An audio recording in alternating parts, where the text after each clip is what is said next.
चल। देखो, कभी किसी की होड़ नहीं करनी चाहिए।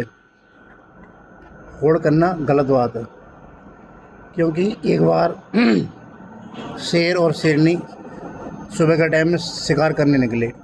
जब शिकार करने निकले तो शेर बोला अपनी शेरनी से कि तू यहाँ बैठ पेड़ की ठंड में, और मैं शिकार करने जाता हूँ। तो शेरनी बोली ठीक है, वो बैठ गई। फिर न शेर ने क्या काम करा, वो जंगल में एक राउंड मार के आया। जब राउंड मार के आया तो शेरनी से बोला कि देखिए मेरी आंखों में लाल डोरा पड़ गए। तो शेरनी बोली हाँ पड़ गए। शेर ने एक और राउंड मारा फील्ड का, एक राउंड मारा। तो फिर बोला उससे शेरनी से कि देखिए मेरी गांड लपड़ लपड़ कर रही है। तो उनने की हाँ कर रही है। उनने फिर तीसरा राउंड मारा। तीसरे राउंड में एक गाय चुग रही थी। गाय को जो उनने झपक्का मारा, गाय पर झपटा मारा, तो उनने उसका मांस काट के डाल दिया। इतना मांस खाया कि उन पर खाया ना गया, और वो खाते उसके खा गए, उसका खा के अपनी और चले गए।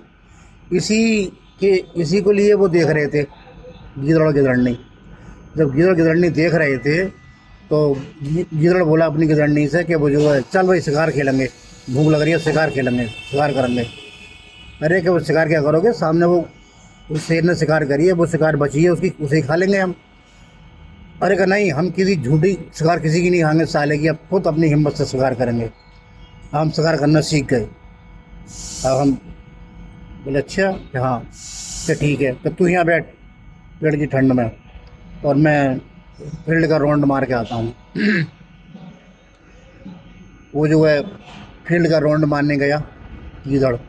तो फील्ड का राउंड मारने गया, तो राउंड मार के जब आया तो बोला देखिए मेरी आँखों में लाल डोरा पड़ गए।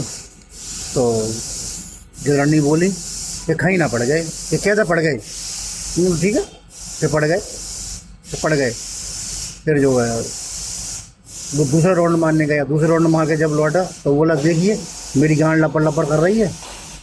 तो बोली कहीं ना कर रही है। कैसे कर रही है। तो उन्होंने कहा हाँ ठीक है कर रही है। तो सही है। तीसरा का जब वो गया गाय की तरफ भाग के पड़ा, तो गाय के सींग ऐसे थे। जब सींग ऐसे थे तो जब उनने जकंद मारी, उस पर छलांग लगाई, तो बजाय मुँह लंग से ना चूतर की लग गांड में सींग घुस गया। जब गांड में सींग घुस गया, अब तो इतना घुस गया, अब तो गीदड़ बढ़ कह क्यों क्यों चै चै में करे बहुत। जब चै चै में करे तो बोलो इतना लंबा सींग कैसे निकले। अब गिदड़ नहीं आई भागती हुआ पेड़ की ठंड में से, बोली अरे तुम्हारी तो क्या कहते हैं बड़ी आँखों में लाल डोरा पड़ गई। अरे जब वो घूम के आई थी इस जगह तो तमाम गांड में तो खून निकल लिया। तो बोली अरे अब तो तुम्हारी गांड लपड़ लपड़ कर रही है। तो इसलिए ये इस कहानी का ये मतलब है, किसी की होड़ मत करो, नहीं तो गांड लपड़ लपड़ कट जाएगी और आँखों में लाल डोरा पड़ जाएंगे।